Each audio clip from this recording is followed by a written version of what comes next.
এখানে আমি শুকনো চালের গুঁড়া নিয়েছি আর এটাকে ঠান্ডা পানি দিয়ে মথে নিব। মথে নেওয়ার পরে আমি পিঠা বানাবো আর এই পিঠাটা রান্না করব। সেটা নাম হলো দুধ চিতই। দেখতে থাকুন আমি কিভাবে আটা করে পিঠাটা রান্না করি।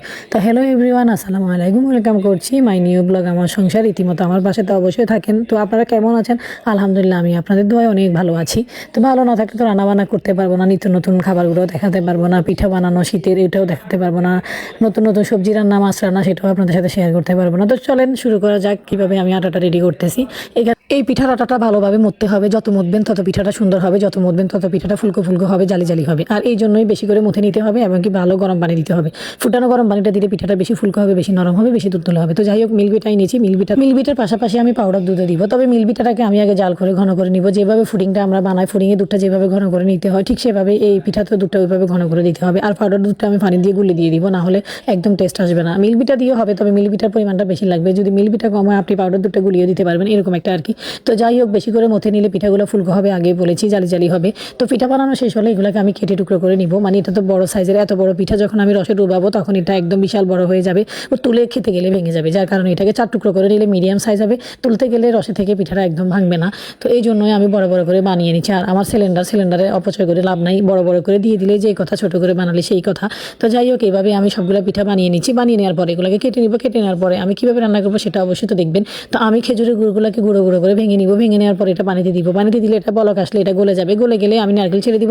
নারকেল ছেড়ে দেওয়ার পরে এটা যখন বলক আসবে, একটু ফুটে ঘন হবে, তখন আমি পিঠাগুলোকে কেটে টুকরো করে রাখা ওগুলো আমি রসের মধ্যে দিয়ে দিব। রসের মধ্যে দেওয়ার পরে যখন এটা ঠান্ডা হবে পিঠাটা, তখন আমি ঘন করা দুধটাকে ঢেলে দিব। আর আরেকটা কথা আপনাদেরকে বলে দিই, এটা একদম ভালো একটা মানে পরামর্শ।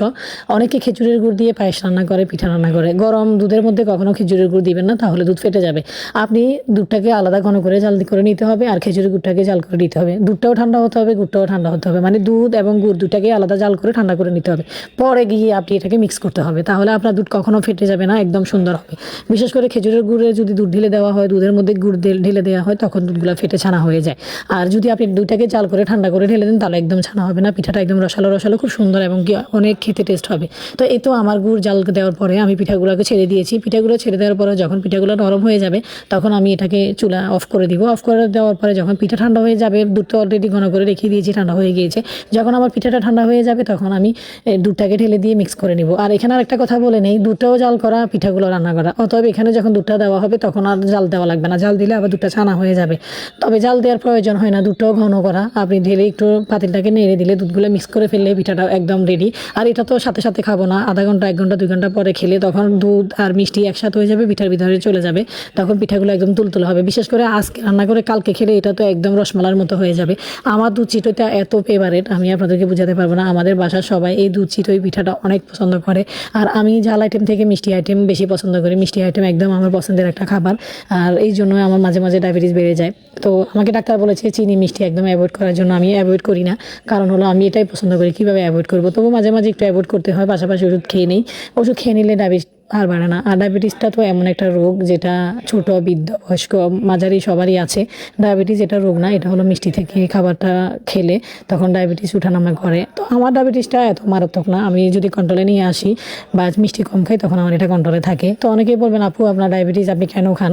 আসলে কেন খাই এটার কোনো উত্তর নাই। মানুষের একটা ইচ্ছে জাগে, স্বাদ জাগে, মনে চায়, রুচিতে চায় খাওয়ার জন্য, তখন তো আর রুচিকে আর জিহ্বাকে সামলানো যায় না, খেয়ে ফেলি। এটা হলো মেন কথা। তো যাই হোক ওষুধও বের হয়েছে, রোগও বের হয়েছে, সুস্থতাও আছে, শান্তিও আছে, সুখও আছে।